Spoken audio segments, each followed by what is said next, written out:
Suelta.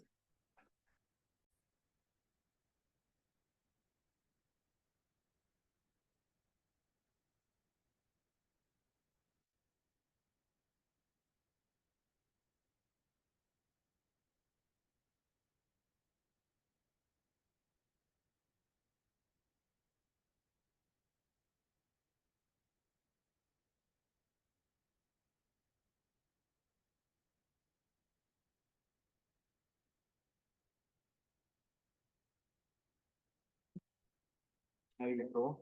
Ya tenía habilitado. No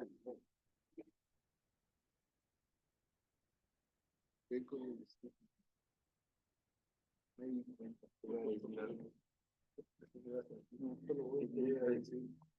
No te lo voy a decir. Te iba a decir solo hoy, pero bueno, siempre es. Por eso tengo que pegar. Muy bien. Entonces, el plan para hoy, vamos a ver la ley de Gauss magnética, que es una ley más a nivel conceptual. Vamos a ver. Luego vamos a ver la ley de Ampère, que esa sí nos va a servir para resolver problemas, y vamos a hacer un par de problemas utilizando esa ley de Ampère, muy interesante. Dentro de ese mismo contexto, los voy a poner a hacer un problema de libro, que va a valer como mi hoja de trabajo de este día. También hay una cosita que nos falta un corto de este capítulo, no lo vamos a poder hacer aquí, porque no, se acuerdan que toma como hora y media hacer este tipo de problemas. Entonces voy a hacerles un corto de selección múltiple el viernes antes de la entrega del proyecto. Vamos a tomar unos 5 minutos. A la hora de... Recordarles a todos que el último parcial va a ser martes.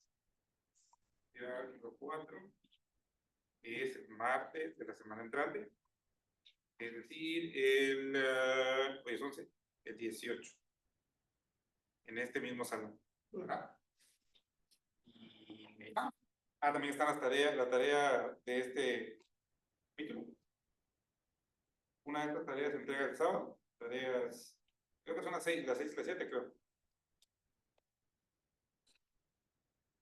Estas se entregan el sábado y el lunes respectivamente.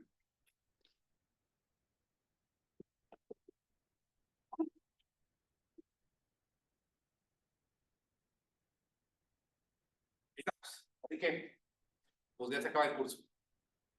Bueno, hablemos entonces de la ley de Gauss.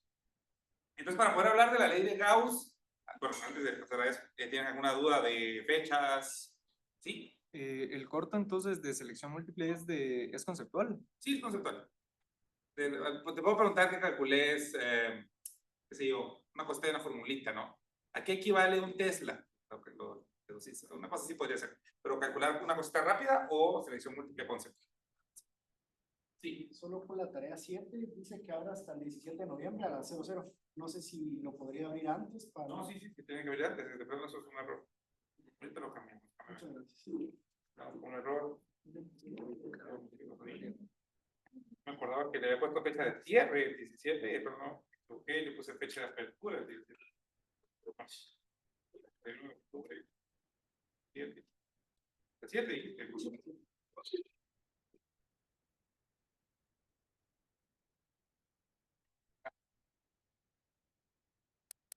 Desde ayer. Ya está.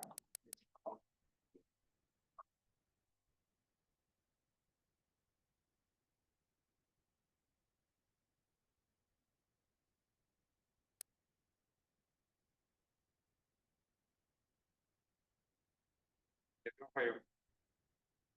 Desde hoy. No lo querés frenar. 11 AM. Ah, ya no falló.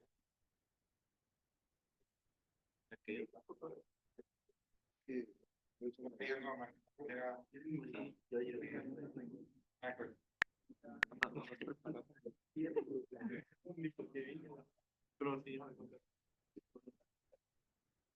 Ahorita tengo que arreglar unas cosas porque ya no emite. O sea, sí lo emite, pero no sé qué pasó. Ya estoy.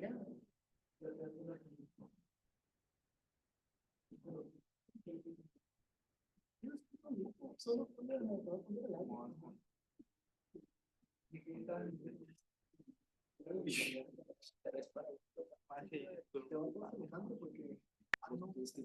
que grabar un video. Tengo que hacer 30.000 cosas. Pues llego a tu casa, saludo a tus padres, digo, si se le No, porque ¿para qué te estás preocupando si mañana ni siquiera lo dejan asegurado? Es que sabes, yo me muero mañana. Y después se va. no te carga mal, No ¿no? te aburres. Si no tuviera que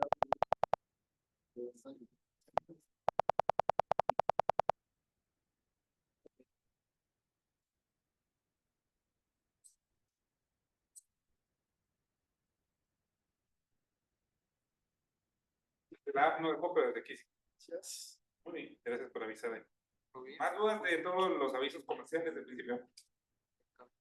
Muy bien, perfecto. Pasamos entonces a esto. Entonces, la ley de Gauss, ¿qué decía la ley de Gauss? Eléctrica, si se recuerda. Decía la integral cerrada del campo eléctrico. Producto punto con el diferencial de área, es decir, el flujo eléctrico neto, una superficie cerrada, era igual a carga encerrada, partido, epsilon C. ¿Qué es lo que eso quería decir? Bueno, lo pensamos, ¿se recuerdan? Como si yo tuviera una partícula con carga. Tuviera una partícula con carga. Y esa partícula con carga pues produce líneas de campo, ¿verdad? Vamos a dibujar algunas ilustrativas. Produce líneas de campo que van en todas direcciones. Y nosotros con nuestro concepto del flujo, la idea es estas líneas cuando cortan un área, ¿cómo lo hacen? ¿Qué tantas líneas cortan un área? Tengo yo mi campo eléctrico. Y nosotros definíamos una superficie. El único requisito de esa superficie es que fuera cerrada, ¿verdad? Entonces la puedo dibujar de cualquier forma, siempre que sea cerrada. Y nosotros cuantificábamos cómo cortaba este vector campo, cómo cortaba estos diferenciales de área. Y sumamos todo eso, ¿verdad? Es la idea detrás de esta ley de Gauss. Y resulta que esto nos daba un número, ¿no? Este numerito que está acá. Lo usábamos para calcular campos eléctricos. Eso es lo que decía la ley de Gauss. Pero bueno, no era solo para partículas, ¿no? Podríamos tener otro tipo de distribuciones. Podríamos, por ejemplo, tener un dipolo. Pensemos en un dipolo. Y entonces, pues las líneas de campo nacen en la positiva y terminan en la positiva. Eso incluso ustedes lo midieron en el laboratorio, usando el equipo de laboratorio para saber cómo eran esas líneas de campo, ¿verdad? Pues no solo con partículas, también podía ser con placas, no sé, podíamos tener una placa monocatálica, podíamos tener una placa de una carga positiva y otra lámina, una carga negativa. Y lo interesante es que las líneas de campo siempre nacen en los más y mueren en los menos.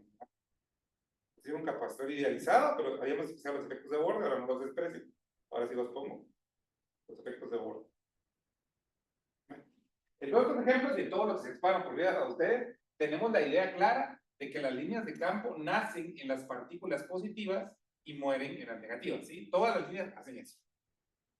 Pero si ahora les pido que hagamos lo mismo para un imán, o para un electroimán, vamos a ver que pasa una cosa un poquito distinta. Por ejemplo, pensemos en un imán. Voy a dibujar un imán de barra aquí. Tiene su polo norte, tiene su polo sur. Y cuando mapeamos las líneas de campo, vemos que las líneas de campo salen por el norte, regresan por el sur, pero nunca terminan. Son loops cerrados. Las líneas de campo magnético en esto. Pues hay más, ¿verdad? Aquí solo dibujé una, puedo dibujar otra. Es infinita, ¿no? Estas líneas moradas son magnéticas. Bueno, y ahí puede decir, bueno, yo podría como agarrar este imán y partirlo a la mitad, ¿no? Lo parto a la mitad, pues me queda con un solo polo norte y un polo sur. No, eso es lo que pasa. Cuando yo agarro un imán y lo parto en dos, resulta que las dos mitades que me quedan vuelven a adaptar sus polos norte y sur. Vuelve a aparecer un polo norte y un polo sur. Entonces no tenemos lo que teníamos antes, ¿verdad? Que las partículas, los campos nacen en las positivas y mueven negativas. Aquí el campo siempre es un... Nunca se puede como tener un punto en el cual se origina una línea de campo magnético. Eso no existe. Entonces, eso nos lo da la ley de Gauss magnética, la cual diría que el flujo de la integral del campo de A Dado que no puedo aislar esas partículas productoras de campo, resulta ser que esto es cero. Eso es lo que dice la ley de Gauss magnética. El flujo eléctrico neto en una superficie cerrada, magnético, es cero. Otra forma alterna de decirlo es, no existen los monopolos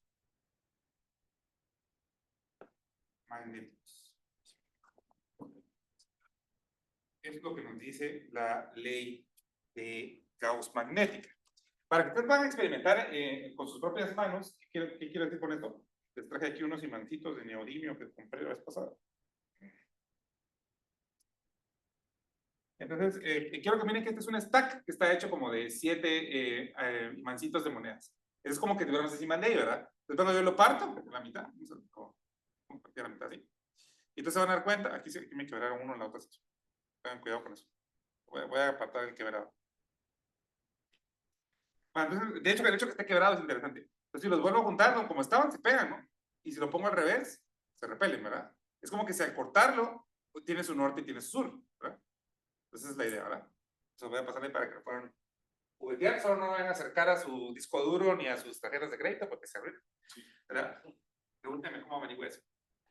Vale. Entonces, ustedes parten este man en dos y le dan la vuelta, pues el polo norte y el polo sur, cada pedacito tiene norte y sur. Y si lo parto en dos, ese pedacito tiene norte y sur. No, ustedes pueden seguir partiendo ad infinitum y nunca van a lograr tener un solo norte solito o un sur solito. No existe eso, ¿verdad? Eso es lo que nos dice la ley de Gauss magnética, no existen los monopolos magnéticos. Y esto es la física clásica, ¿sí? Esta es la física que está establecida muy fuertemente. Y yo me atrevo a decir que el ser humano, una de sus grandes cosas, sus grandes logros que hemos tenido como especie, es la manipulación de todo lo que tiene que ver con el electromagnetismo clásico. Nosotros podemos transmitir corriente desde una planta generadora que está a miles de kilómetros mediante cables hasta llegar a sus casas. Ustedes enchufan ahí el cargador de su compu y todo bien, ¿verdad?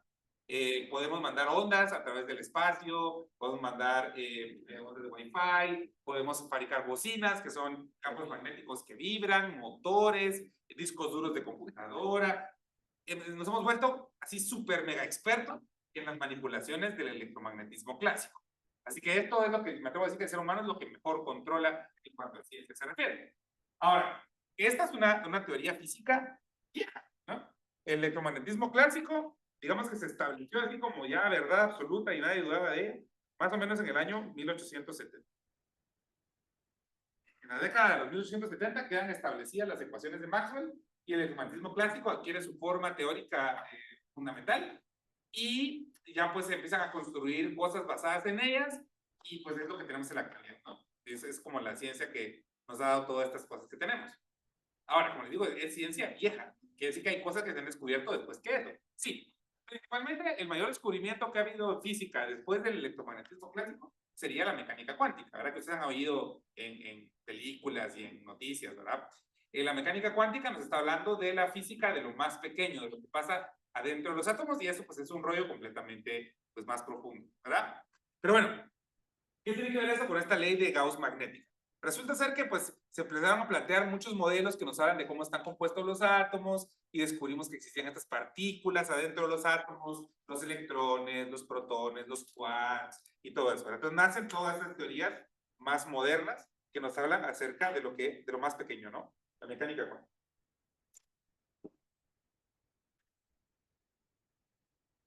Física más moderna. La mecánica cuántica queda establecida más o menos en los 1930, más o menos, como algo ya establecido bien formal, y se han desarrollado cosas muy interesantes en la actualidad. Pero de la teoría de la cual quiero hablarles yo es que alguien vino y en los 60s del siglo pasado se le ocurrió un approach diferente, ¿no? La cuántica, una de las cosas más importantes de la cuántica es el estudio o la postulación de que existen estas partículas, ¿no? Las partículas fundamentales. Partículas fundamentales. La física de partículas. Entonces, de los modelos más aceptados en la actualidad está el que, bueno, están las partículas fundamentales como son los quarks, con los cuales se construyen los neutrones y los protones, tenemos a los electrones y otras partículas más de las cuales no les voy a hablar, no los quiero atormentar un rato, Pero va, esa es como la teoría fundamental, se llama el modelo estándar. Y pues es una de las más exitosas de la física. Pero en los 60 del siglo pasado, algunos científicos empezaron a decir, bueno, ¿y qué tal si esas partículas no son fundamentales? ¿Qué pasa si están hechas de algo más chiquito? Y se pusieron a hacer sus ecuaciones y todo, y surge una de las teorías más interesantes de qué podía constituir a esas partículas aún más elementalmente. Y surge la famosa teoría de cuerdas. Las cuerdas son unos objetos totalmente hipotéticos, aún más pequeños que esas partículas, y que en sus diferentes modos de vibración producen las fuerzas que vemos y las partículas que vemos, ¿verdad? Esta teoría fue desarrollada, o sea, fue un boom, así, el éxito que tuvo fue que matemáticamente es consistente, o sea, sí nos daba los mismos resultados que ya nos habían dado las demás teorías.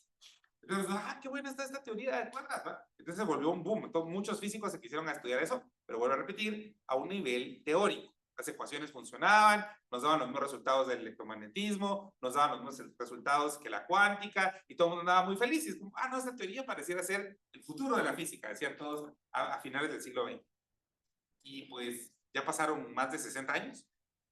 Y pues la gente anda algo decepcionada porque la teoría de cuerdas, si bien prometió mucho y era como muy consistente, sigue siendo muy consistente, no ha arrojado ningún resultado experimental. Ustedes en ciencia, en matemática, ustedes pueden desarrollar un teorema que no sirve absolutamente para nada y todo el mundo, qué chileo es tu teorema, y ya está. Pero en las ciencias naturales, como la física, si ustedes postulan algo y eso que ustedes postulan no da un resultado nuevo, útil y concreto, no deja de ser qué chilea tu teoría, va, pero no me sirve para nada. El problema de la teoría de cuerdas es que en todo el tiempo que lleva de existir no ha arrojado ningún resultado experimental nuevo. No ha arrojado resultados experimentales.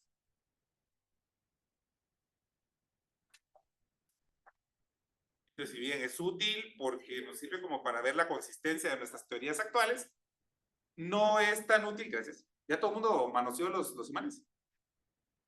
Ya se me cayeron. Entonces, si bien es cierto eso que les acabo de decir, no ha dado ningún resultado experimental. Ya en estos 60, 70 años que tiene que existir, no nos ha dado resultado experimental. Entonces la gente está un poquito frustrada con eso. Pero entonces, ¿por qué les hablo de eso ahorita? Precisamente porque la teoría de cuerdas, uno de los resultados que tiene una de sus variantes, es que sí deberían de existir los monopolos magnéticos. Entre los resultados teóricos de las ecuaciones que nos dan, esa teoría nos dice que sí deberían de existir los monopolos magnéticos. Entonces algunos físicos han dedicado sus vidas y sus carreras a buscar los famosos monopolos magnéticos. Se han ido al polo norte terrestre, han mandado naves cerca del Sol, porque el Sol tiene un campo magnético muy intenso, y han andado ahí buscando los famosos monopolos magnéticos, sin éxito hasta la fecha. Pero si de aquí a unos 10 años algún físico se le ocurre alguna idea novedosa y logra detectar los monopolos magnéticos, ese güey automáticamente se va a ganar un Nobel. Esos son los que llamamos los Nobeles instantáneos. Hay ciertas áreas específicas de la física donde la gente está esperando que alguien lo encuentre y ese fulano, esa persona, ese grupo, se ganaría un premio así porque no solo encontraría los monopolos magnéticos, sino que confirmaría la teoría de cuerdas. Una teoría que ha sido muy exitosa teóricamente por 60 años, pero que nadie ha logrado confirmar ni desmentir. Entonces, es como si en la antigüedad descubrieron América, ¿me entiendes? Tal vez el ejemplo no está muy bueno. Es como descubrir una cosa muy novedosa que todo el mundo creía que existía, pero nadie la había encontrado. Sí, esa es la idea. Así que eso es lo que nos habla la ley de Gauss. Pues si bien es cierto, como les digo, a nivel conceptual es muy interesante, para nuestros problemas no nos va a servir. Entonces, ¿qué cosas sí nos va a servir? Quiero hacerles aquí un recordatorio de lo que vimos cuando estábamos viendo campos eléctricos. Vimos la ley de Coulomb,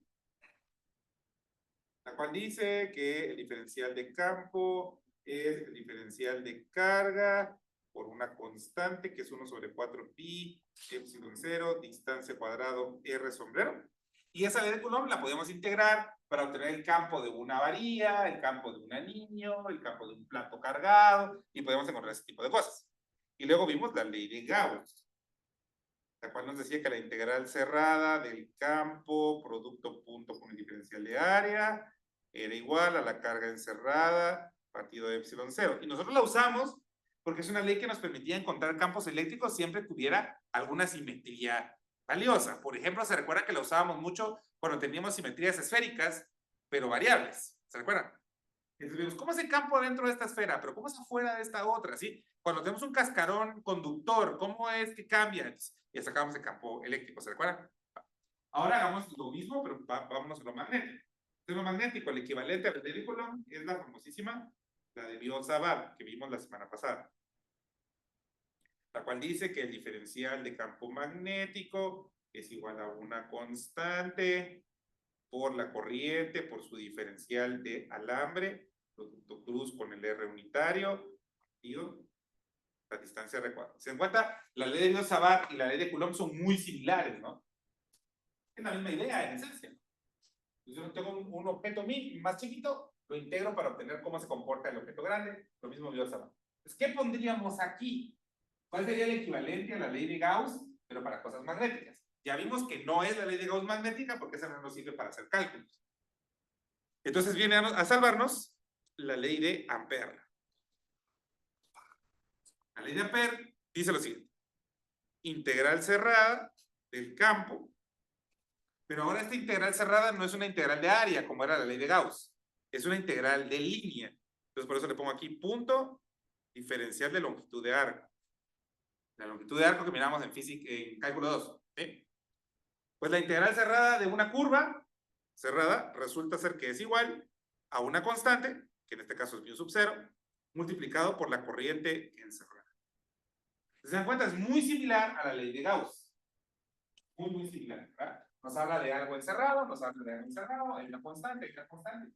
La única diferencia es que esta es una integral de área, hay una superficie gaussiana cerrada, que la usamos para estos problemas. Ahora aquí vamos a usar una curva cerrada, una trayectoria amperiana. ¿Sí? Y ahí vamos a usarla para calcular lo que necesitamos. Eso es lo que vamos a ver ahí. La ley de Ampère. Y se van a dar cuenta que es muy parecida a como usábamos la ley de Gauss antes, así que no va a ser muy complicado de entender. Voy a empezar con un ejemplo que ya sabemos la respuesta, ¿sí? Para ver cómo funciona la ley de Ampère. Voy a empezar con el ejemplo básico, el ejemplo de cajón, que sería la línea infinita de corriente. Tengo aquí mi línea infinita, mi alambre delgadito, que transporta corriente, viene de menos infinito, va a más infinito, y transporta corriente. En este alambre hay una corriente. Y que fluye a través de este alambre. Yo quiero saber cómo es el campo magnético cerca de ese alambre infinito. Eso ya, como repito, ya lo sabemos, pero ya lo hicimos por esa. Pero imagínense que no lo supiéramos. Yo quisiera saber cuánto vale el campo magnético acá, digamos, en este punto que está aquí, esa crucita que dibujé. Bueno, ¿se recuerdan que habíamos visto por la ley de Biot-Savart que ese campo magnético en ese punto obedece la regla de la mano derecha? ¿Se recuerdan, verdad? Nuestro pulgar apunta en la dirección en la que va fluyendo la corriente y nuestros dedos se enrollan enseñando cómo son las líneas de campo magnético en ese punto. Si se recuerdan, es una línea de forma de círculo.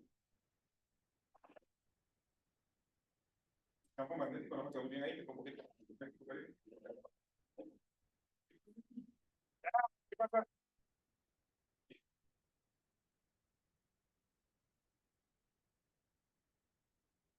Las líneas de campo magnético adoptan esta forma de círculos, ¿verdad? ¿Se recuerdan que eso habíamos visto la clase pasada? Donde el centro del círculo es la línea. Entonces ahí yo puedo saber con el campo. Si no se entiende mucho eso, miremos desde arriba, vista superior. Vista superior. Entonces veríamos el alambre transportando corriente, trayendo corriente hacia nosotros, por eso le dibujé este puntito, ¿verdad? Es un vector que viene hacia nosotros. Las líneas de campo se verían así. Que ya sea de otro color.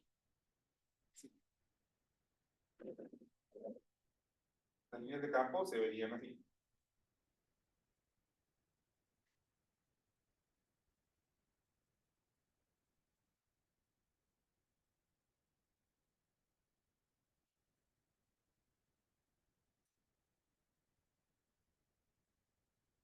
¿Cómo ven ahí?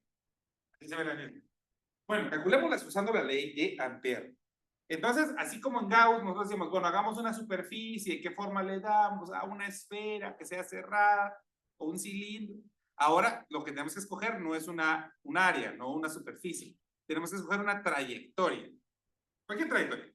Lo único es que tiene que ser cerrada. Alguien puede venir y decir, ah, bueno, mi trayectoria es cerrada, la voy a hacer de color naranja. Puedo yo escoger un rectángulo. Entonces puedo hacer la integral cerrada Y esta integral tendría que multiplicarse por el campo en cada punto. O sea, el campo se puede que está en todos lados, ¿verdad? En cada punto de mi trayectoria haría el producto punto por el campo, producto punto por el campo, hago todo, lo sumo, lo que dice esta integral de acá. Y esto me tendría que darlo del lado derecho. ¿Sí? Esta es la idea detrás de esa integral del lado izquierdo. Pero hacer una región con esa simetría va a ser muy complicada la integral. Lo que yo quiero es no hacer la integral. Entonces, en lugar de hacer una trayectoria cerrada con forma de rectángulo, ¿qué tal si hacemos una trayectoria cerrada con forma de círculo? O sea, sería lo más natural. Así que mi trayectoria cerrada voy a hacer justo de la forma en la que están las líneas de campo. Esa línea de color naranja es mi trayectoria cerrada. Bien, entonces, ¿cómo quedaría mi ley? La ley dice integral cerrada del campo magnético, producto punto con el diferencial de longitud de A.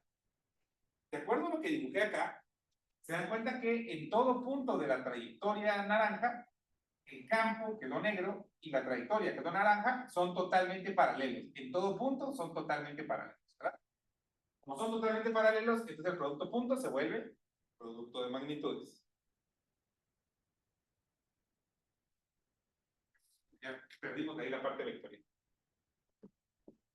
Otra cosa, como siempre me estoy moviendo a la misma distancia del alambre, siempre estoy a la misma distancia del alambre, entonces el campo nunca cambia, ¿verdad? Siempre va en lo mismo. Entonces sale de la integral.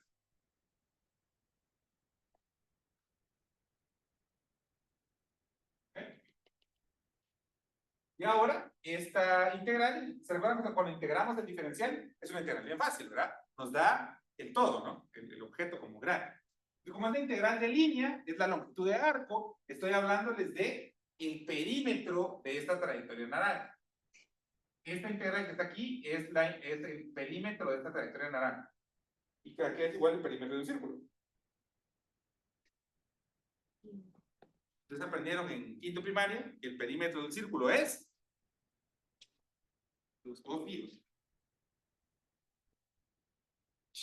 Vamos. Ese es el lado izquierdo de la ley de Ampère.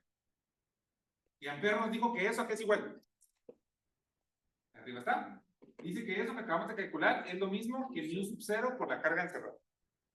Entonces esto tiene que ser igual a mu sub 0 por la carga encerrada. ¿Cuánta carga está pasando por el área que delimita mi trayectoria? Es la corriente que pasa por aquí. ¿Cómo le llamé la corriente que pasa por aquí? Y es un rato que si yo tuviera corrientes que pasan por fuera y corrientes que pasan para adentro, tendría que restarlas, ¿verdad? En este caso, pues es una corriente. Muy bien, despejamos el campo. Nos queda que el campo magnético debido a esta línea infinita es mu sub 0 por I partido por pi. Y ahora les pregunto, ¿nos quedó el mismo resultado que hicimos con Biot-Savart cuando hicimos la línea finita y luego la tendimos al infinito? ¿Quedó lo mismo? ¿Sí o no? Revisen en sus apuntes anteriores. ¿Nos habrá quedado este mismo resultado, el que nos dio para la línea infinita, usando Biot-Savart? ¿Sí o no? ¿Sí o no? Sí, quedó lo mismo, ¿verdad? Muy bien. Eso quiere decir que si esta línea per sí no sirve. Digamos que este ejemplo es el ejemplo como de validación, ¿verdad? Funciona. Ahora vamos a usarla para realmente algo novedoso, algo que no podríamos haber hecho usando Biot-Savart. O dicho de otra manera, si lo quisiera hacer con Biot-Savart, tuviera que hacer una integral triple y no queremos hacer eso. Entonces vamos a empezar haciéndolo para, básicamente la ley de Ampère la vamos a usar para cilindros que tengan densidad de corriente variable. Es básicamente, ¿cómo así densidad de corriente variable? Pensemos en un conductor. Yo aquí tengo mi conductor cilíndrico y lo vamos a hacer un conductor cilíndrico muy largo. Sí, muy largo. Infinitamente largo. Entonces nos va al infinito. Pensemos en la corriente que circula a través de él. Ahora, podemos hacer la analogía, ¿verdad? La corriente eléctrica se comporta bajo toda idea clásica como el flujo de un fluido en una tubería, ¿verdad? Y ustedes alguna vez han imaginado cómo es el flujo real de agua en una tubería. No, uno se lo imagina como uno se lo enseñan en física 2, no todas las partículas van homogéneas en un fluido laminar. Pero en la vida real no es así, ¿verdad? El agua o cualquier fluido que ustedes estén trabajando tiene fricción. Va a hacer fricción con las paredes y eso. Entonces, uno se sentiría tentado a pensar, ah, bueno, la corriente o el agua que circula por una tubería se va a mover de una manera homogénea, ¿verdad? Todos estos vectorcitos que representan la velocidad del agua van a ser iguales, ¿verdad? Es lo que uno se imagina que pasa en la vida real, ¿verdad? Pero en la vida real no es así realmente, ¿verdad? El agua que pasa rozando con las paredes la frenan. Entonces ustedes podrían tener, más bien, un flujo que tiene más o menos este comportamiento. A medida que me muevo alejándome del centro, la velocidad del agua va siendo cada vez menor. A medida que me alejo del centro, el flujo es menor, ¿sí? Eso es un modelo un poquito más realista del agua en una tubería, ¿verdad? Cerca del centro, el agua va muy rápido y cerca de las paredes, el agua va cada vez más lento. ¿Tiene sentido lo que estoy diciendo? Entonces, si hacemos esa misma analogía para un conductor que transporta una cantidad de amperios, ¿verdad? Podemos decir, ah, bueno, cerca del centro va un montón de electrones bien rápido y a medida que nos vamos alejando va un poco más lento. Entonces, esa variación tiene que influir en cómo se comporta el campo magnético. ¿Tiene sentido? Entonces, eso es justamente lo que vamos a trabajar. Voy a hacer ahorita dos problemas. El primero que voy a hacer es donde todo es homogéneo, ¿no? Donde es homogénea el flujo de corriente. Y voy a hacer otro donde es variable. Sí, es básicamente la idea de lo que vamos a hacer. Entonces, vamos a hacer usos de la ley de Ampere. Problemas usando ley de Ampere. Como les digo, empecemos con el cilindro con densidad de corriente homogénea. Número 1, cilindro infinito de radio R mayúscula que tiene densidad de corriente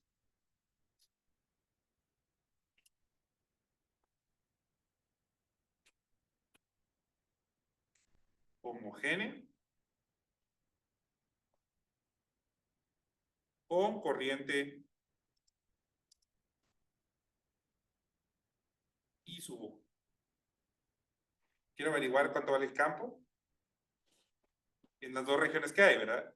Entre 0 y R y para afuera del alambre. ¿Sí? Es lo que hacíamos en Gauss, ¿se recuerdan, verdad? Teníamos una esfera y pues ¿cuánto vale el campo adentro? ¿Cuánto vale el campo afuera? ¿Cómo va cambiando? Es lo que queremos hacer, ¿verdad? Solo que ahora es con campo magnético y con corrientes. Pero la idea esencialmente es la misma. ¿Estamos? Muy bien.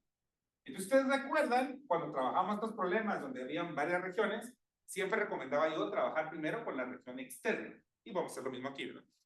Entonces voy a hacer un pequeño dibujo para la región externa. Primero vamos a trabajar la región R chiquita mayor que el radio del cilindro. Como en mi cilindro, pues bueno, que voy a dibujar.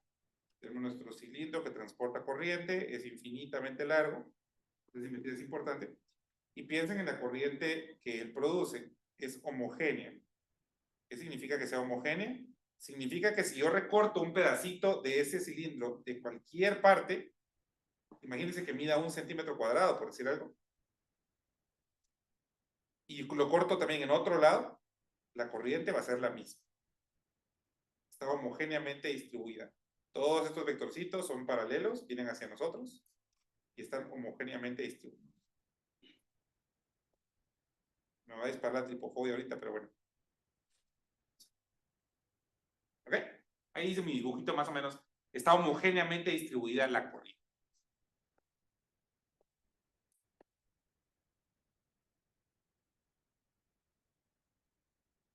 Voy a copiar y pegar este para la segunda parte. Para que no vuelva a ser así. Entonces, ¿qué cosas importantes sabemos de este cilindro? Sabemos que su radio es R mayúsculo. Y sabemos que toda esta corriente que circula es I sub O. Vamos a trabajar afuera de él. Eso es lo primero que vamos a hacer. Vamos a trabajar afuera de él.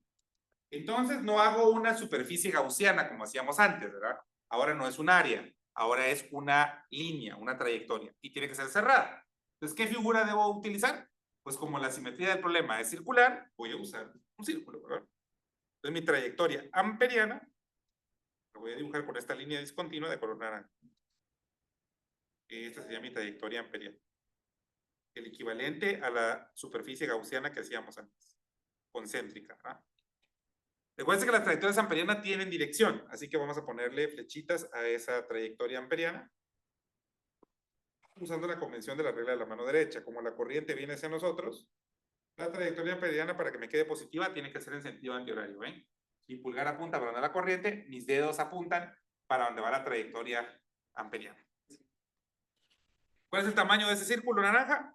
Su radio va a ser R minúscula. Vean que lo más chiquito que puede ser ese R minúscula es topar con el cilindro, y lo más grande que puede ser es infinito. Usemos nuestra ley de Ampère. La integral cerrada del campo, producto punto con el diferencial de longitud de arco. Bueno, pero yo sé que por lo que aprendimos antes, el campo magnético, si lo dibujo acá, voy a dibujarlo en campo magnético en varios lugares. Si dibujo el campo magnético aquí, va para allá.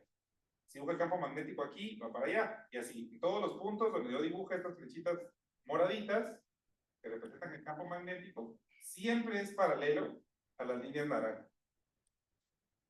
Como siempre es paralelo, la integral se vuelve, pierde el producto punto, se vuelve solo la integral de magnitudes. Menos es con la geometría, con la dirección.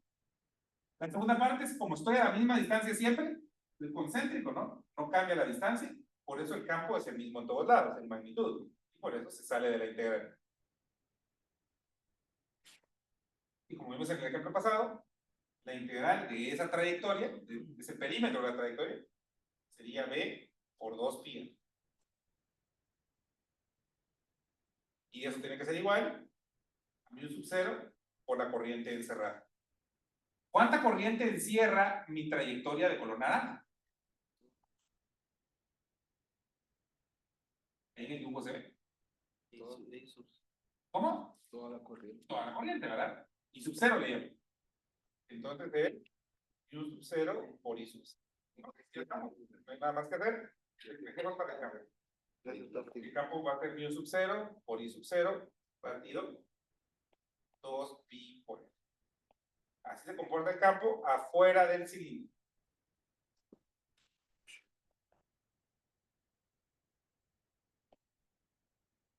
Ahora, yo no sé si ustedes se recuerdan que esto es muy parecido a lo que hacíamos con Gauss eléctrico, ¿no? ¿Se recuerdan que teníamos una esfera y cuando hacíamos afuera de la esfera se comportaba como? Con partícula, ¿ven? Siempre que estés afuera de una esfera se comporta como partícula. Aquí podemos hacer la misma analogía para campos magnéticos. Siempre que estés afuera de un cilindro infinito, no importa si la corriente es variable o no, se comporta como un alambre infinito.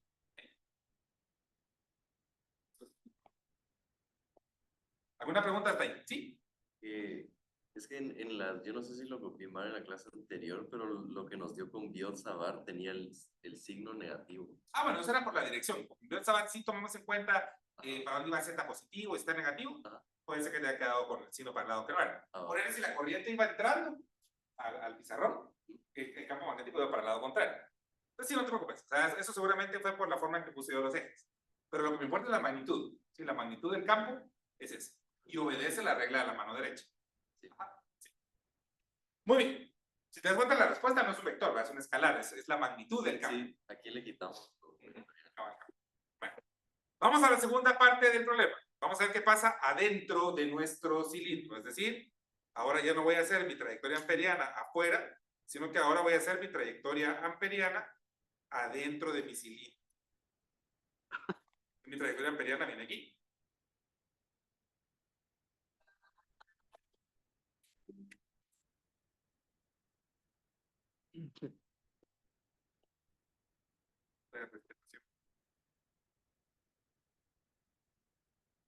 Okay, mi círculo tiene radio R minúscula, ¿verdad? Ahí estamos adentro, ¿verdad? Bueno, hacemos lo mismo que hicimos antes.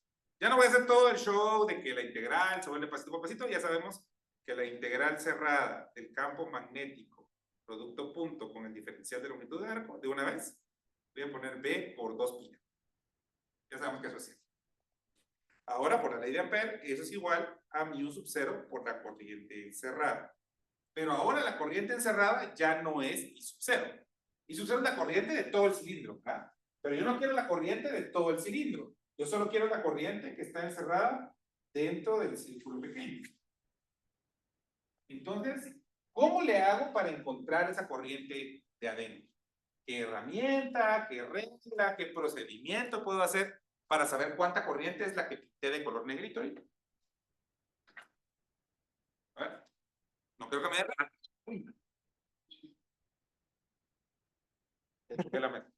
no quiero que me den la respuesta, sino que me den el procedimiento. Que me digan cuál sería el procedimiento.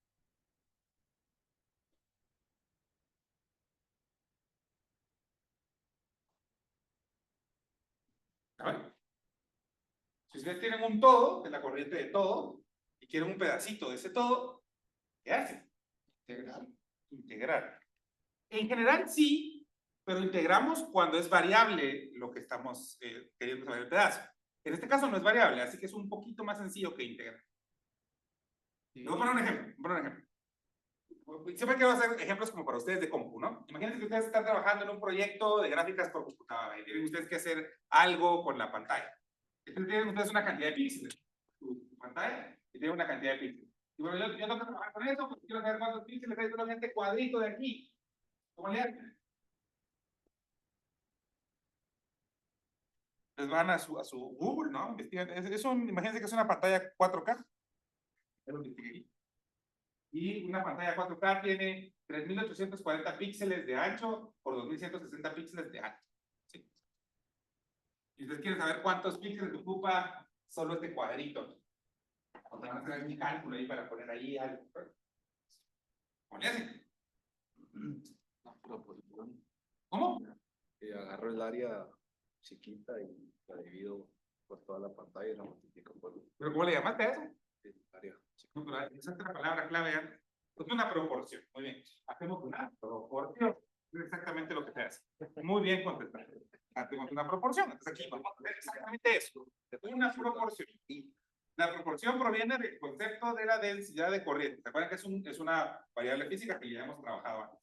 La densidad de corriente, recuérdense que es cuánta corriente está fluyendo por unidad de área. Esa es su definición formal. Pero en este ejemplo no hay que integrar porque es una constante, ¿verdad?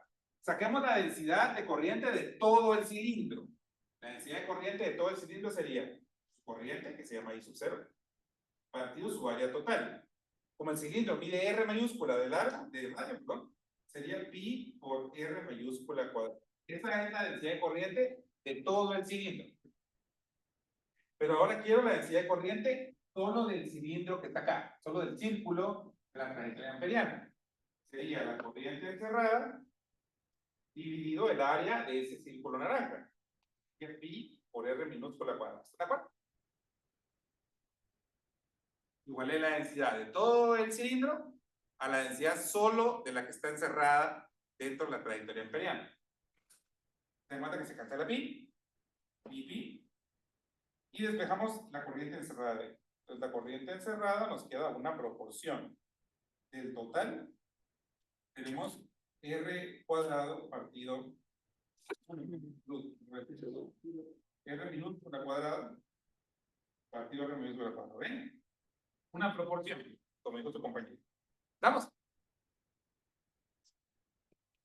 ¿Sí o no? Sí. Entonces sustituimos eso aquí en nuestra ley de Ampere.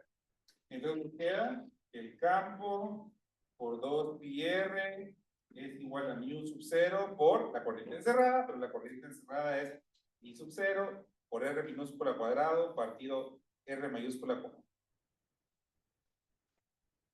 Tengo que terminar la mesa, literalmente la acabo de crear. Me senté en ella y casi vimos una espectacular caída de mis ángulos. Que han ocurrido varias a lo largo de la historia y son muy graciosas.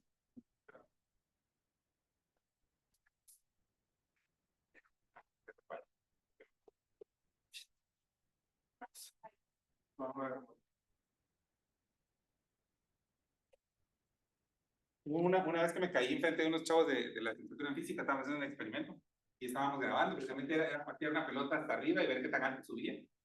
Y entonces me grabaron cómo me caí y por molestar hasta le pusieron musiquita y yo me caía y extinguía a los dinosaurios y así, una musiquita así bien pegajosa. Duraba como 2 minutos de video. Tengo una exalumna ahora. que me decía, siempre, profe, siempre que me siento deprimido pongo su video donde usted se cae. Estaba muy bueno. Y hablando de caídas, me caí literalmente la semana pasada, iba con mis hijos paseando al perro, me caí de una gradota. Pues sí, es que ese día andaba yo mero, fue el jueves, andaba mero sonso mentalmente, y me daba un cuentazo. Yo, gracias a Dios, no me quebré nada, pero bueno, en fin, las caídas de mi jango son muy graciosas. Bueno, entonces ahí tenemos la R, se cancela de dos lados.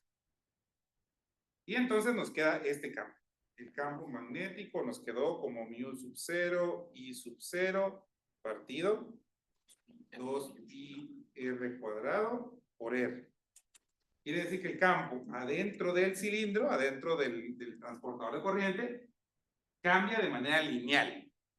O sea, en el centro del cilindro el campo vale 0. A medida que me voy alejando del centro del cilindro el campo va aumentando. Pero cuando me salgo del cilindro ya empieza a decaer de manera inversa. ¿Sí? Resumiendo todo lo que acabo de decir, no en palabras, sino que en símbolos, el campo magnético, como función de R, lo podemos expresar como una función definida por partes.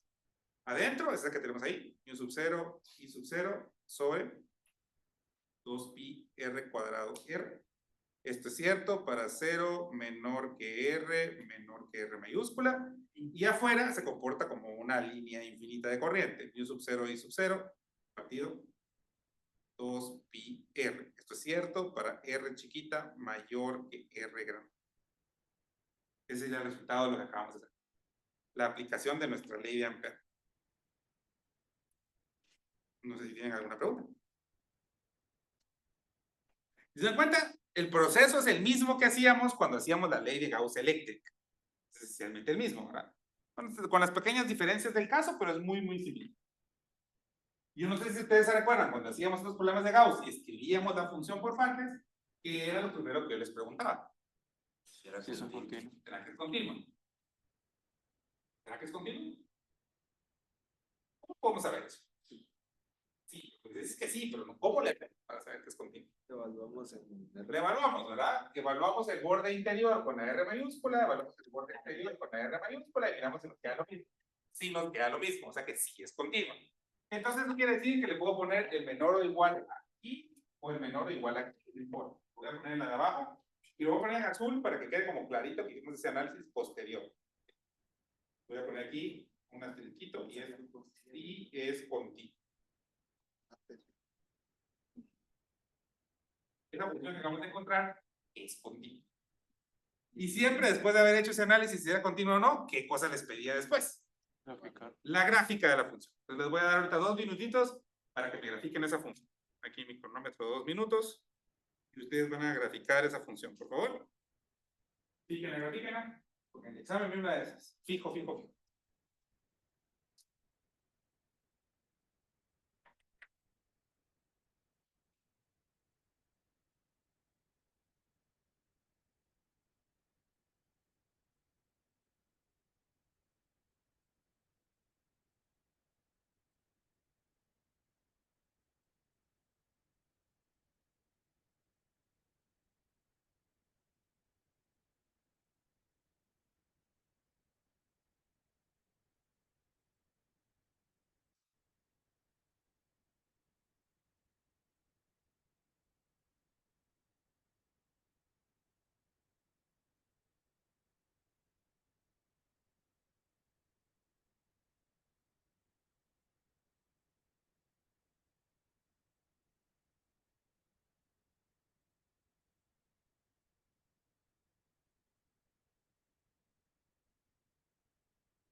me sonó la alarma.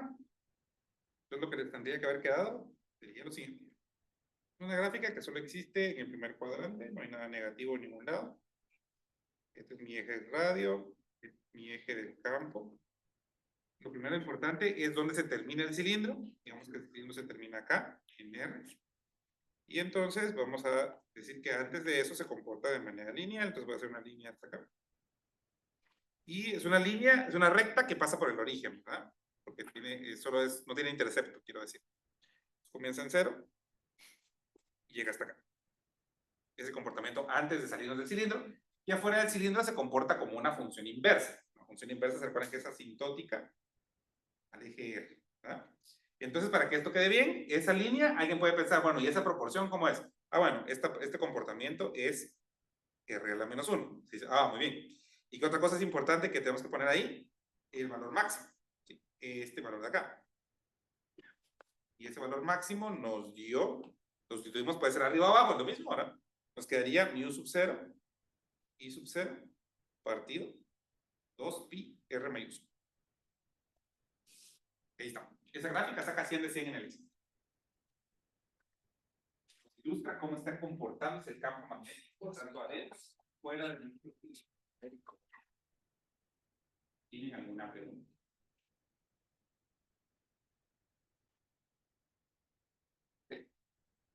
Pues esa es la idea, ¿no? En el parcial de la semana entrante viene uno de estos. No va a venir aquí con este que es constante, sino va a venir uno donde hay que 100 que integrar, que es el que voy a hacer ahorita. Pero primero tenemos que tener clara esta idea, ¿verdad? Si tenemos clara esta idea, la integral también va a salir fácil.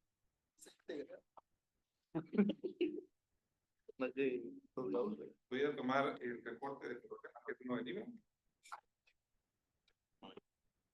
Deja copiar.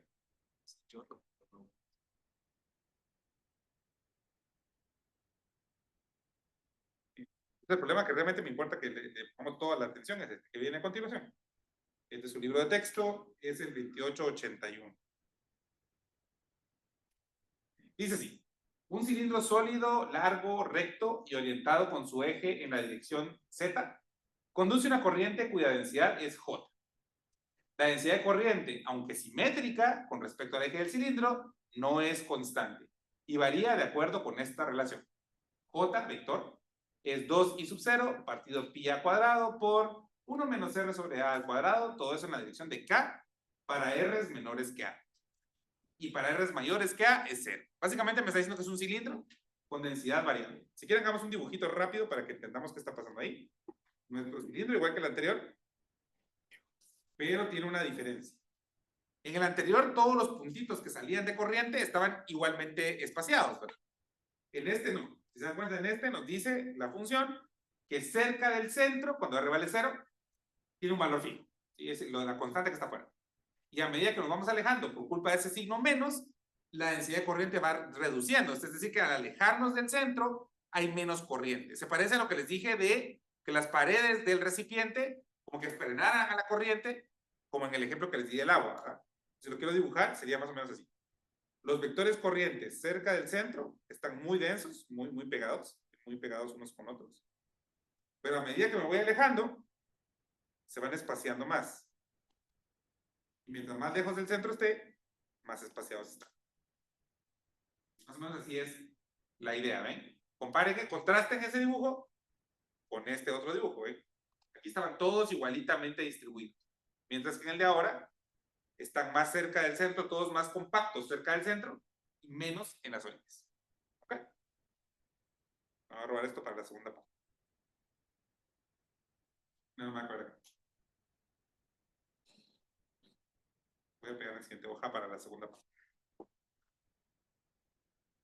Muy bien, entonces es lo que está pasando. Sigamos leyendo. Donde el radio del cilindro es A, R minúscula es la distancia radial desde el eje del cilindro, e I sub 0 es una constante que tiene unidades en amperes.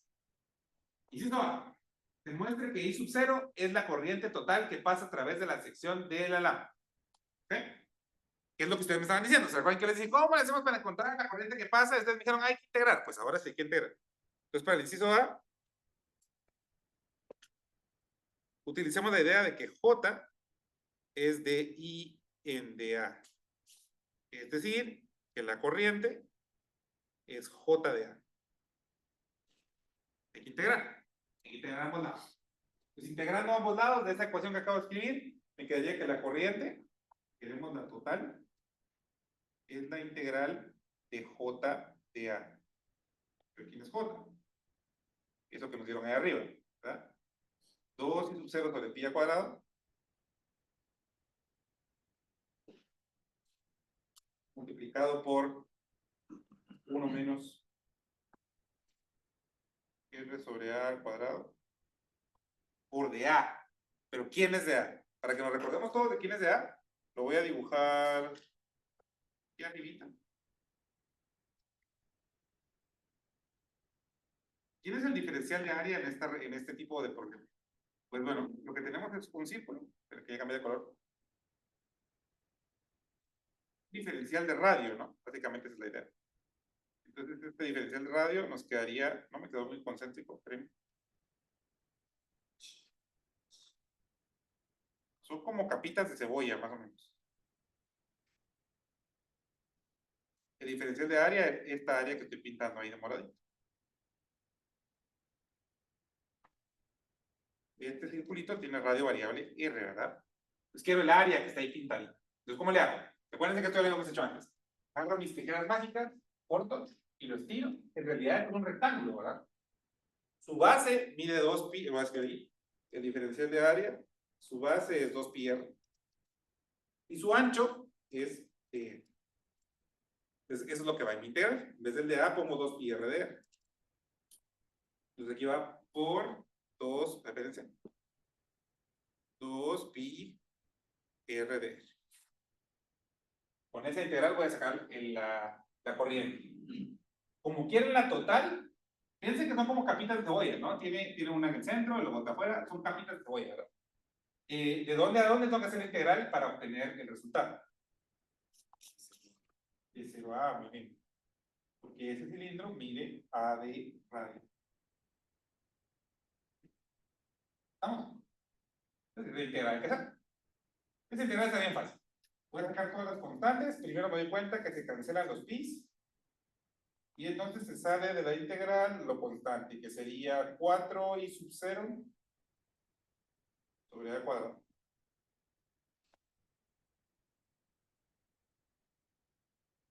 Integral de 0 a A. Y distribuyo, ¿no? La R de afuera entra a multiplicar, y entonces me queda R menos R cubo sobre A cuadrado de R. Ahí ya está la integral de cálculo 1 que tendríamos que hacer, ¿verdad? Que está súper fácil, ¿verdad? Que es un polinomio. ¿Estamos?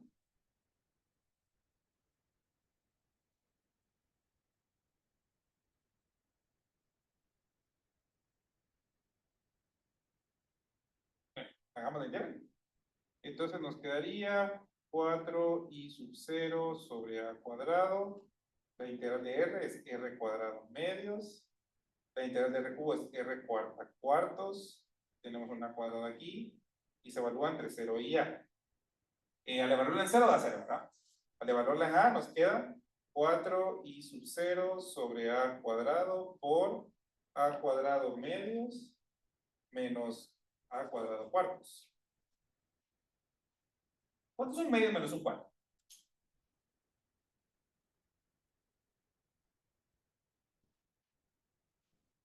¿Un medio menos un cuarto? Un cuarto. ¿Cómo? Un cuarto. Un cuarto, ¿no? Pues de la repetición se quedaron fascinados cuando les enseñé, no sé si sabían eso. Les hicieron la calculadora, ¿va? Para hacer un medio menos un cuarto, y muchas no sabían que se podía hacer esto, ¿verdad? Ustedes tienen una unidad. Y la dividen en cuartos, ¿verdad? Si a un medio, que es todo esto, le quitan un cuarto, que es esto. ¿Qué les queda, va? Cuarto. Y se quedan así, ¿no? No sabía que eso se podía. Bueno, entonces se queda un cuarto, ¿verdad? Entonces nos queda 4i sub 0 sobre a cuadrado por a cuadrado cuartos. Ah, entonces cancela todo. 4 con 4, a cuadrado con a cuadrado, y nos quedó i sub 0. ¿Qué decía el problema? El enunciado del inciso A. Decía, leámoslo otra vez, demuestre que i sub 0 es la corriente total. Ustedes miran el procedimiento. y total es igual. Ahí sí, te voy a mostrar. La corriente total del alambre es I sub 0. ¿Ok? ¿Alguna pregunta hasta aquí?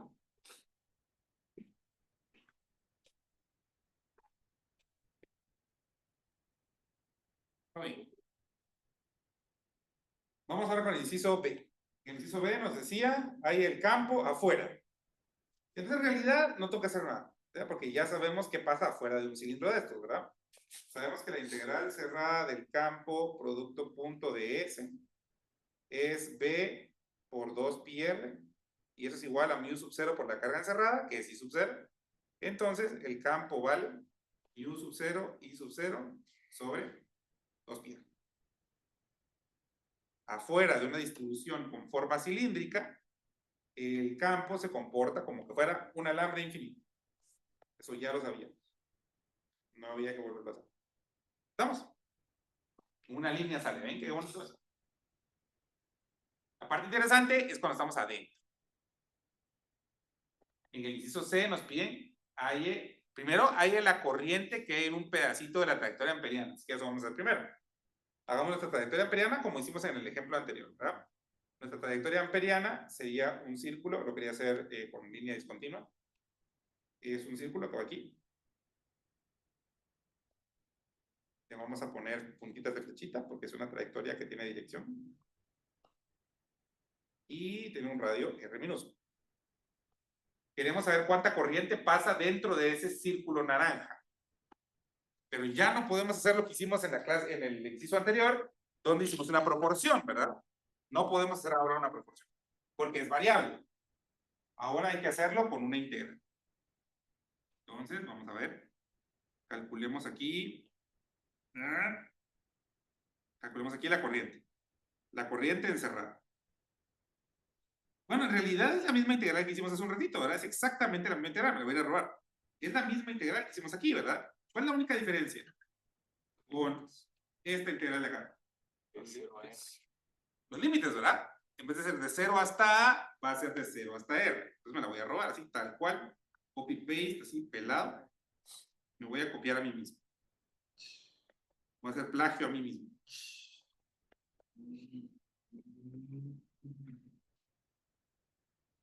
Ahí está, ¿verdad? Pero hay que cambiar los límites, ¿verdad? Dijimos que el límite iba a ser diferente, entonces no va a ser de 0 a A, sino va a ser de 0 a R. Pero hay un problema, ¿verdad? ¿Qué hacíamos nosotros antes cuando nuestra integral tenía un límite variable? ¿Qué teníamos que cambiar en la integral? No quisiera ninguna Que no variable. se repitiera la variable. Muy bien, entonces le cambiamos la letra, ¿verdad? Entonces esta letra, que era una R, la vamos a hacer cambio de variable.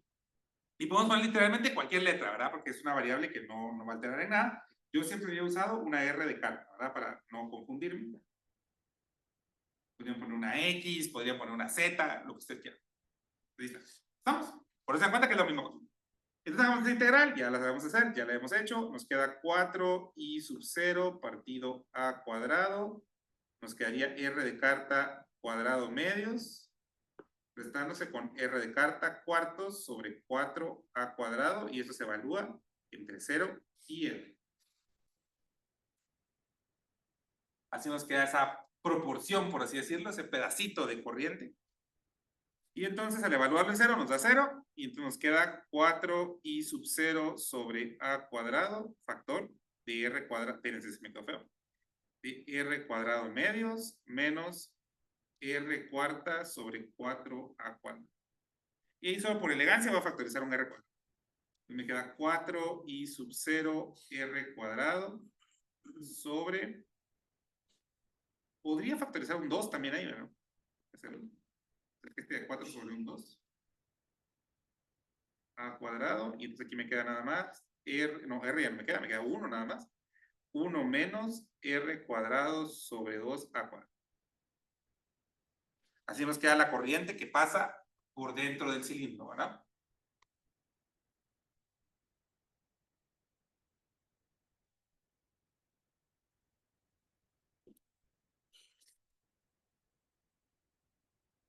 Ese era el inciso C.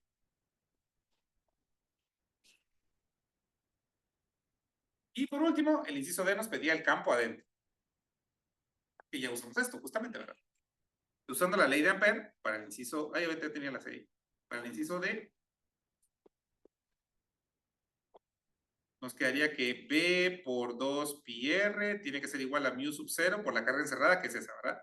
Que es 2 i sub 0 R cuadrado sobre A cuadrado por 1 menos R cuadrado sobre 2 veces A cuadrado. Ahí está ya usando la ley de Ampere. Sumo ahí para que se mire mejor.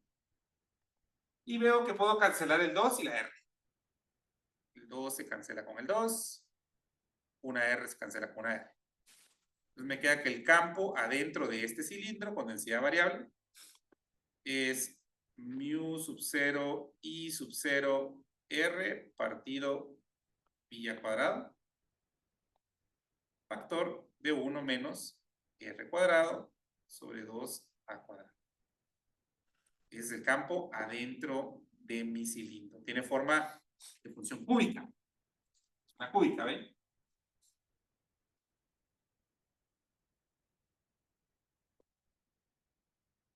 No sé si tienen alguna pregunta. ¿Qué nos quedaría el campo? Ahí. Bueno, lo siguiente sería escribirlo como una función por parte, ¿verdad? Entonces voy a escribir mi campo como función de R, es la función definida por partes. Adentro, esto que tenemos ahí, mu sub 0 i sub 0 sobre pi a cuadrado por R por 1 menos R cuadrado sobre 2A cuadrado. Esto es cierto entre 0 y A. Y afuera de A se comporta salud como un cilindro infinito con una línea infinita. 2 pi R, esto es cierto para R's mayores que grandes. Ahí está mi campo ya resumido. ¿Qué sería lo siguiente que les preguntaría? Es continuo. No, es continuo, ¿verdad? ¿Será que es continuo? ¿Cómo chequear si es continuo o no? ¿Cómo chequeamos si es continuo o no? Evaluándola en A, ¿verdad? Ambos bordes en A. Evalúen los dos bordes en A, me dicen si les da lo mismo. Por favor. ¿Tendrá saltos o será continuo? Creo que sí es continuo. Yo creo. Aquí no estamos en clase de religión, compañeros. Santo Ángel, madre, y es continuo. Tampoco somos panes de la selección de Guatemala. Yo creo que sí le ganan a Panamá. ¿Cómo? ¿Usted cree que sí le dan? Martes es el último partido, ¿no? Sí. Martes es el último partido de la serie. Si pasa la selección, Pasado mañana juega, ¿verdad? sí, y el martes de la otra. ¿Usted consiguió entrar? Si pasa la selección, yo creo que 10 extra. Es algo muy injusto. ¿Pero qué hiciste tú para ganarte esos 10 extras? Apoyar. Tendrás que mandar un video donde estés celebrando cada gol. Yo desde Live stream ahí. Si no, no se pueden. ¿Sabes lo que sí faltó el parcial pasado? Las preguntas de cultura de cultura Sí, general. hombre, se me olvidaron. Pero bueno, ¿sigo continuo o no quedo continuo? Sí, es continuo. Sí es continuo, ¿verdad? Entonces le puedo poner mayor o igual a la de abajo. Y lo siguiente sería la gráfica. ¿Sí? Pues quiero que hagan la gráfica. Les voy a dar 5 minutos. Ahora, esta gráfica es interesante porque esto es una cúbica, ¿verdad? Entonces, además de los ceros, que son los que uno tendría que dibujar en la gráfica, otra cosa importante de una cúbica serían los máximos. Tienen que chequear si hay un máximo antes o después del cambio de comportamiento. Así que les voy a dar 5 minutos para que hagan la gráfica. No, 3 minutos. 5, no sé.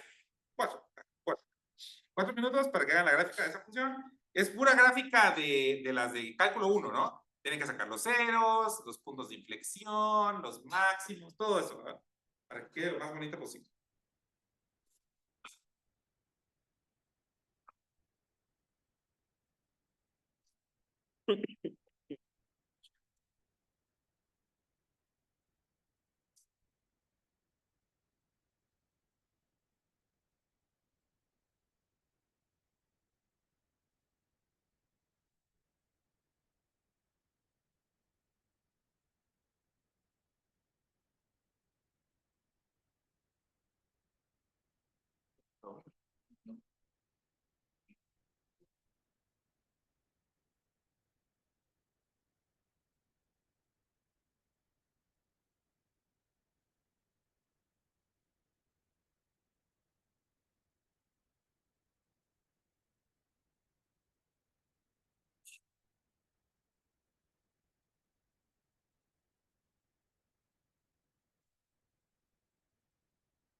Ya ladró el perrito.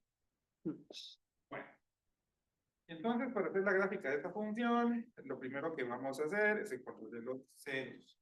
La de abajo está bien fácil, ¿no? La de arriba está la cúbica. Los ceros.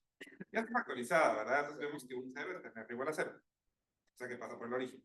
El otro cero viene de este paréntesis. De este paréntesis de aquí. Lo igualamos a cero, lo despejamos. Nos va a quedar que el otro cero está más o menos, el negativo no nos importa, con los radios negativos no los usamos. Raíz de 2 veces a. Recuerden todo el mundo que raíz de 2 es aproximadamente 1.4. O sea que va a estar por fuera de la región donde es cúbica, así que no, el otro cero no nos importa, solo sabemos que está después. Máximos. Máximos sí nos importa bien. Para hacer esto hay que derivar igual a cero. Dense cuenta que esta parte de acá es una constante que no nos afecta en nada. Entonces no nos importa derivar lo que está aquí. Entonces voy a agarrar aquí, voy a repartir. Me quedaría r menos r cubo sobre 2 a cuadrado. Y lo derivamos. Y eso valdría 1 menos 3r cuadrado sobre 2a cuadrado. Y eso lo igualamos a hacer. ¿Sí?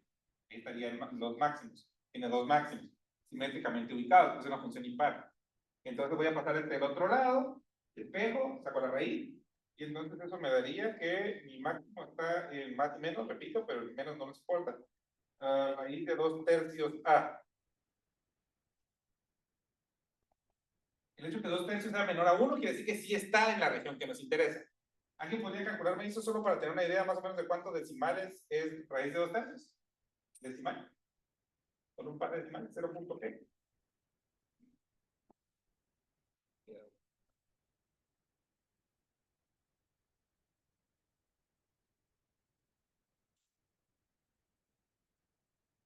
Más o menos 0.82, ¿verdad? Muy bien, perfecto.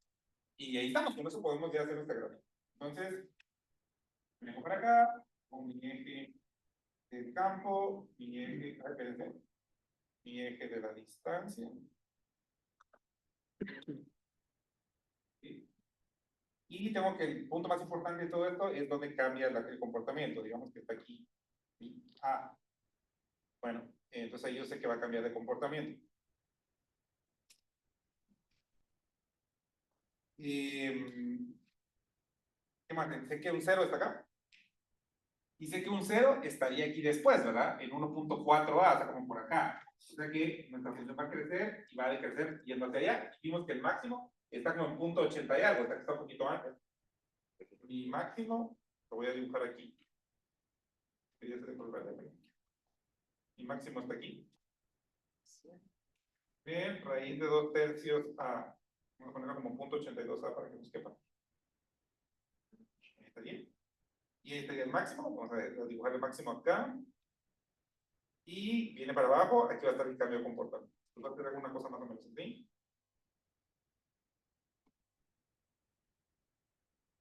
Y al llegar ahí cambia de comportamiento y se vuelve una inversa. Esta parte de aquí es proporcional a r de la menos 1. Ya solo para sacar ahí 100 de 100 tendríamos que mostrar los valores en el eje Y donde está importante, ¿no? Entonces, cambio de comportamiento pues sería aquí. Y donde está el máximo sería ese. El cambio de comportamiento está facilito porque lo evaluamos en cualquiera de las dos. Podemos evaluar en la de abajo, ¿verdad? Y aquí sustituir A, que nos queda mu y 2 pi. Entonces, el cambio de comportamiento queda en mu sub 0 y sub 0 partido 2 pi. Ahora el máximo, ¿dónde está? ¿Cuánto vale el campo máximo? Hay que evaluar nuestra función, esta de acá. Hay que evaluarla en raíz de 2/3 a. O sea, tengo que meter aquí raíz de 2/3, raíz de 2/3 y ver cómo nos queda esto. Entonces, al hacer eso, ¿cómo nos quedaría? Vamos a evaluarlo aquí. ¿Cuánto vale B de R? Cuando la R vale raíz de 2/3. Voy a robarme. Voy a robar de aquí. Bien.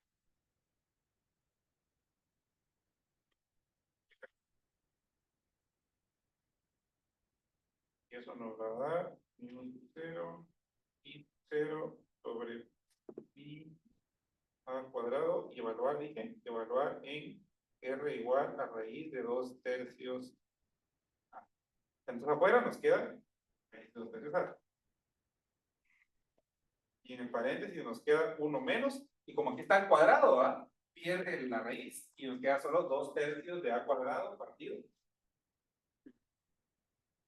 2 al cuadrado. Se cuenta que se cancela el a cuadrado, que se cancela el 2. Y entonces nos queda 1 menos 1/3. ¿Cuánto es 1 menos 1/3? 2/3, ¿verdad? Entonces nos queda 2, y este 2/3 multiplica la raíz de 2/3. Entonces nos queda 2/3 a la 3 medios, ¿no? Nos va a quedar 2/3 a la 3 medios de mu sub 0 y sub 0 partido. Y esta a de aquí cancela esta a de acá. Nos queda pi a. Ese es el máximo. Ese es el campo máximo. Entonces lo ponemos aquí en el dibujito. Sería 2/3 elevado a la 3 medios de mu sub 0 y sub 0 partido pi a. Es el campo máximo. Y este gráfico, así como está, 100 de 100.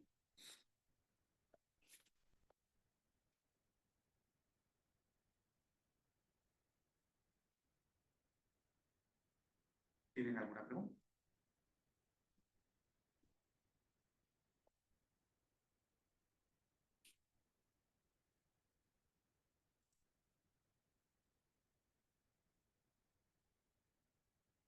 ¿No? Entonces ya lo único que me falta sería la mini hoja de trabajo. Un tiempito para que la hagan. Es un problema exactamente igual que este, solo va a cambiar quién es la J, ¿verdad? También es del libro. De hecho, si se dan cuenta, usamos del libro el 2881. El que quiero que hagan es el 2182. O sea, es el mismo, el siguiente. Pero tengo como que en dos partes. Aparece en la parte de abajo y en la parte de arriba del libro. Ay, bueno. Yo no lo copió.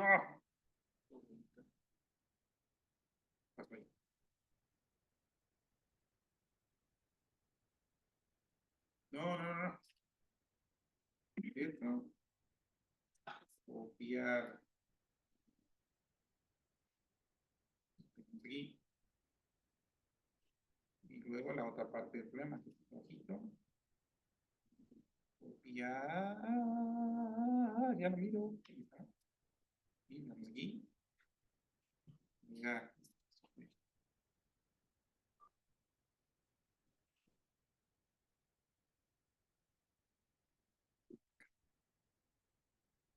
Voy a dejar de grabar porque ahorita ya van a quedar trabajando ustedes.